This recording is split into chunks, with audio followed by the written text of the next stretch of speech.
ধৈর্য এবং কাজের প্ল্যানিংই পারে গৃহিণীদের সংসার জীবনকে সহজ এবং সুন্দর করে তুলতে।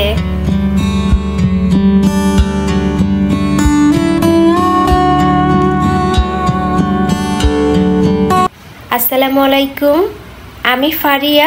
আমার ফারিয়াস ফ্যামিলি ব্লগ ইউটিউব চ্যানেল থেকে নতুন আরও একটি ব্লগ ভিডিও নিয়ে আপনাদের মাঝে। কাছে এবং দূরে যে যেখান থেকে আমার এই ভিডিওটি দেখা শুরু করেছেন, আশা করি সবাই আল্লাহর রহমতে ভালো আছেন, পরিবার পরিজন নিয়ে নিরাপদে আছেন। আলহামদুলিল্লাহ, আমিও আমার পরিবার পরিজন নিয়ে ছানাপোনা নিয়ে ভালো আছি। যদিও গতকালকে থেকে আমাদের বাসার সবাই ছোট বড় ঠান্ডা লেগেছে। আমার ছোট্ট ছানার তো নাক দিয়ে সবসময় পানি পড়ে, আমার গলাটা বসে গিয়েছে। হয়তো আমার আজকের ভয়েসটা আপনাদের কাছে শুনতে একটু অন্যরকম মনে হতে পারে, তো প্লিজ একটু ক্ষমা সুন্দর দৃষ্টিতে দেখবেন। সকাল থেকে আজকের ভিডিও শুরু করেছি। সংসারের কাজকর্ম বাচ্চা সামলিয়েও কিন্তু আলহামদুলিল্লাহ আমি কিন্তু বাড়তি কিছু কাজ করি, যেমন সময় মতো পাখিদেরকে খাবার দেয়া, আবার প্রতি সপ্তাহে ওদেরকে গোসল করার জন্য পানি দেই। আবার আমার 3টা বারান্দাতে গাছ আছে, তো গাছেরও কিন্তু অনেক যত্ন নিতে হয়। অফ ক্যামেরায় সকালে নাস্তাটা করে নিয়েছি। এক ভাবিকে আমার বাগান বিলাসের ডাল দিতে গিয়ে আমার হাতের কয়েক জায়গায় চিড়ে গিয়েছে, বেশ ব্যথা। তো আফসির আব্বুকে বললাম যে আমাকে একটু সাহায্য করো, আমার হাতে ব্যথা। গাছের একটা টব নষ্ট হয়েছে, তো তাকে বলেছিলাম সেম কালারের 2টা টব এনে এই গাছ দুটোকে লাগিয়ে দেওয়ার জন্য লিফটের সামনে রাখবো। আর এই গাছের গোড়াতে অনেক বেশি পিঁপড়া ছিল, তো প্রথমে পিঁপড়া মারার ওষুধ দিয়ে তারপরে গাছটাকে নতুন করে লাগিয়ে দিয়েছিলাম। তা আমাকে এই কাজে কিন্তু আফসির আব্বু সাহায্য করেছিল। আর আমি যেহেতু আপনাদের সাথে শুক্রবারের ভিডিও শেয়ার করছি, তো শুক্রবারে সে বাসায় ছিল।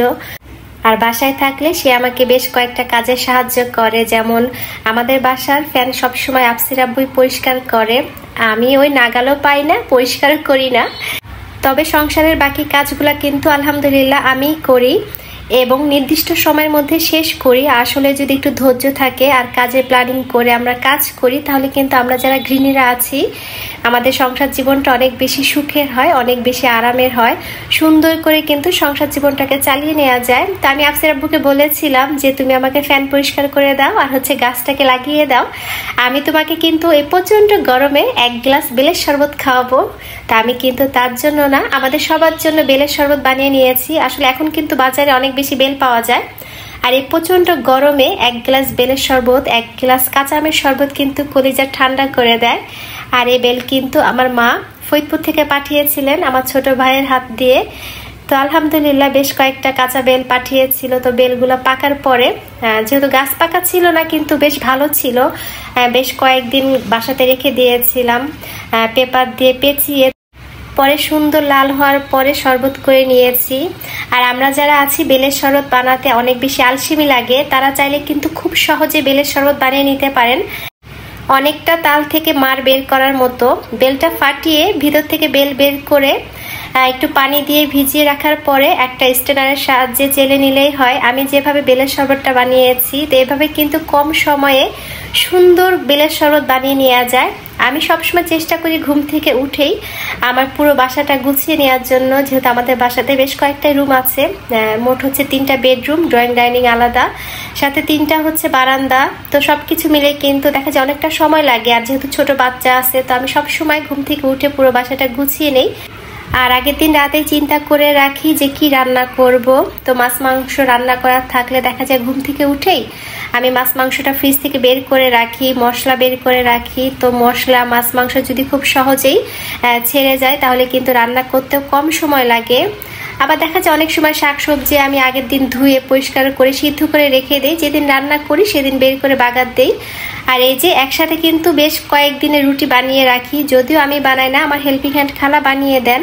আমি বানাতে পারি কিন্তু আমার হাতে হচ্ছে ব্যথা, তো ব্যথার কারণে আমি রুটি বানাতে পারি না, কষ্ট হয় অনেক। আবার হচ্ছে বাটাবাটির কাজও করতে পারি না, যেমন ভর্তা বানাতে গেলে কিন্তু বিশেষ করে পাটায় বেটে আমার হাতে ভীষণ ব্যথা করে, যার জন্য কিন্তু এই বাটাবাটি কাটাকাটির কাজ বা এই যে হচ্ছে রুটি বানানোর কাজটা আমি একটু এড়িয়ে চলি। তো খালামাকে এখানে কিন্তু পুরো 5 থেকে 6 দিনের রুটি বানিয়ে দিয়েছেন। আমি এভাবে রুটি বানানোর পরে ফ্যানের বাতাসে শুকিয়ে নেই, তারপরে কিন্তু সুন্দর করে নর্মাল ফ্রিজে রেখে দেই। রুটি সব সময় আমি হালকা এপিটোপিট করে সেকে তারপরে ফ্রিজে রেখে দেই। এভাবে কিন্তু পুরো 1 সপ্তাহ রুটি ভালো থাকে। এভাবে যদি আমরা আগে থেকেই কাজটা কিছুটা গুছিয়ে নেই তাহলে কিন্তু আমরা যারা গৃহিণীরা আছি আমাদের কাজের চাপ অনেকটাই কমে যায়। তো জুম্মার দিন ছিল, আফসির আব্বু মসজিদে নামাজ পড়তে চলে গিয়েছে। এরই মধ্যে কিন্তু তারা আবার বাসাতে চলেও এসেছে। আর আমি আফসির আব্বুকে দুপুরে খাবারটা দিয়ে দিয়েছি। আর আফসি কিন্তু মাংস থেকে এই যে হাড় যত আছে সব খেতে পছন্দ করে, মুরগির পা খেতে পছন্দ করে, মুরগির গলা খেতে পছন্দ করে। তো যাই হোক, আমি আপনাদের সাথে যে বাড়িঘর পরিষ্কার পরিচ্ছন্ন রাখার সহজ উপায় ভিডিওটা শেয়ার করেছিলাম। আলহামদুলিল্লাহ আপনারা অনেক বেশি পছন্দ করেছেন। তো সেখানে আমার নতুন একজন আপু মাই ফ্যামিলি মাই ব্লগ থেকে আপু কমেন্ট করেছিলেন যে আপু তোমার টিভির সামনে যে ছোট্ট ক্যাবিনেটটা আছে সেটা একটু ভালো মতো দেখিয়ে দিও। তো আপু আপনাকে আমার টিভির সামনে রাখা ছোট্ট ক্যাবিনেটটা দেখিয়ে দিচ্ছি। এটা বেশ ছোট কিন্তু অনেক কিউট দেখতে। আমার বাচ্চাদের ছোট ছোট খেলনা সাজিয়ে রাখি যেগুলো দিয়ে ওরা সবসময় খেলে। আর এখানে একটা ছোট্ট ড্রয়ার আছে। তো এটা এখানে হয়তো থাকবে না, এখানে বড় একটা টিভি ক্যাবিনেট দিব। তো আপাতত এটা রেখেছি, পরবর্তীতে হয়তো অন্য কোনো কাজে ব্যবহার করব। তবে জিনিসটা দেখতে আসলে ভালো লাগে। আমার এই কাপড় শুকানোর স্ট্যান্ডটা নিয়ে মাঝে মধ্যেই কমেন্ট আসে। ব্লগার বিডি হেলেন আইডি থেকে হেলেন আপু কমেন্ট করেছিলেন যে ফারু তোমার কাপড় শুকানোর স্ট্যান্ডটা কোথা থেকে নিয়েছিলে এবং কত দাম দিয়ে নিয়েছিলে। কমেন্টের মাধ্যমে আমি হেলেন আপুকে রিপ্লাই দিয়েছি। তবে অনেকে হয়তো জানতে চান, যার জন্য আজকে ভিডিওর মাধ্যমে বলে দিচ্ছি। আমি এই কাপড় শুকানোর স্ট্যান্ডটা ঢাকা থেকে নিয়েছিলাম প্রায় 3 বছর আগে এবং আমার হাজব্যান্ডের কাছে জিজ্ঞেস করেছিলাম এটা কত দাম দিয়ে নিয়েছে। তো সে বলল 2400 থেকে 2500 টাকার মধ্যে। তবে মাঝখানে আমি দামটা ভুলে গিয়েছিলাম, যার জন্য এক ভাই কমেন্ট করেছিলেন, তাকে দামটা জানাতে পারিনি। তবে আজকের ভিডিওর মাধ্যমে আমি দামটা জানিয়ে দিলাম। এখানে কিন্তু একসাথে অনেকগুলো কাপড় শুকানো যায়, আবার নিচেও একটা ছোট্ট অংশ আছে যেখানে বাচ্চাদের ছোট কাপড় বা মোজা শুকানো যায়। তো এই কাপড় শুকানোর স্ট্যান্ডটা কিন্তু আসলে অনেক বেশি কাজের। এসএস পাইপের এবং এমএস পাইপের 2 ধরনের কাপড় শুকানোর স্ট্যান্ড পাওয়া যায়। তবে আমি আপনাদেরকে বলবো অবশ্যই এসএস পাইপেরটা কিনবেন। এসএস পাইপেরটা রোদ বা বৃষ্টিতে নষ্ট হয় না। আমরা যখন ঢাকা ছিলাম তখন এমএস পাইপের একটা কিনেছিলাম যেটা রোদে বৃষ্টিতে নষ্ট হয়ে গিয়েছিল, মানে বৃষ্টিতে জং ধরে গিয়েছে। তো এই যে এসএস পাইপেরটা কিন্তু আমরা প্রায় 3.5 বছর ধরে ব্যবহার করছি, এখনো একদমই নতুনের মতো। আর এই তো সন্ধ্যার পরে লিফটের 2 পাশে গাছ দুটোকে রেখে দিয়েছি, দেখতে অনেক বেশি সুন্দর লাগছে।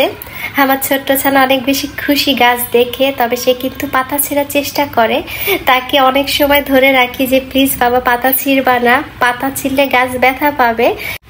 আর ছোট্ট ছানা এখন বায়না ধরেছে সে তার ভাইয়ের সাথে আরবি পড়তে যাবে। প্রতিদিন সন্ধ্যার পরে আফসি আরবি পড়তে যায়। তো আফসি চলে যাওয়ার পরে বাচ্চাদের জন্য একটু দুধ জ্বালিয়ে নিচ্ছিলাম। তো রাতে আমার বাচ্চারা দুধ ভাত খায়। তো দুধ জ্বালানোর সময় একটা বিষয় খুব লক্ষ্য করি, যখন তাকিয়ে থাকি দুধ কিন্তু পড়ে না, যখন এদিক ওদিকে তাকাবেন তখনই কিন্তু এই যে দুধ পড়ে যায়। তো যাই হোক, এতক্ষণ অনেক কষ্ট করে ধৈর্য নিয়ে আমার পুরো ভিডিওটি দেখার জন্য সবাইকে অনেক ধন্যবাদ জানাচ্ছি। ফারিয়াস ফ্যামিলি ব্লগ ইউটিউব চ্যানেল থেকে আমি ফারিয়া নতুন দিনের নতুন আরেকটি ব্লগ ভিডিও নিয়ে হাজির হব। সেই পর্যন্ত সবাই ভালো থাকবেন, পরিবার পরিজন নিয়ে নিরাপদে থাকবেন। আল্লাহ হাফেজ, আসসালামু আলাইকুম।